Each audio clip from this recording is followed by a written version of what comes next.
За истекший с последней встречи период были зафиксированы 2 случая нарушения госграницы Южной Осетии гражданами Грузии, повлекшие возбуждение уголовных дел. Сказать, что за истекший период, прошедший с 21 июля, обстановка на линии государственной границы между Республикой Южная Осетия и Грузией оставалась спокойной и прогнозируемой. Достаточно спокойно. Несмотря на то, что было достаточно много задержаний, но большинство из этих задержаний были по незнанию. Люди заблудились, они были задержаны, их опросили, установили личности. И в основной своей массе они были выдворены с территории Республики Южная Осетия без штрафных санкций.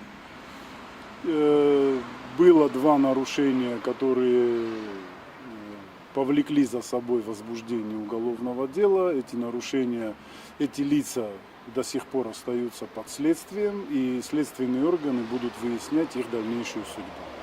Один из главных вопросов повестки дня – снятие незаконного грузинского полицейского поста в селе Висте. Этот вопрос рассматривается при каждой встрече. Егор Кочев отметил надежду на сдвиг в разрешении этого ключевого для Южной Осетии вопроса. Работа в этом направлении ведется. У нас есть серьезные надежды на то, что этот грузинский пост будет снят и выведен с территории Республики Южная Осетия. Эти надежды связаны в первую очередь, наверное, с тем, что заявление грузинского руководства о том, что выставление этого поста было серьезной ошибкой. Возможно, это политическая борьба, конечно, внутригрузинская политическая борьба, но сам факт того, что грузинское руководство озвучивает этот вопрос и признает то, что выставление поста было ошибкой, это может вселять определенные надежды. Были зафиксированы также случаи нарушения воздушного пространства Южной Осетии грузинскими беспилотниками. За истекший период тоже было несколько случаев, но они тоже носили такой неагрессивный характер.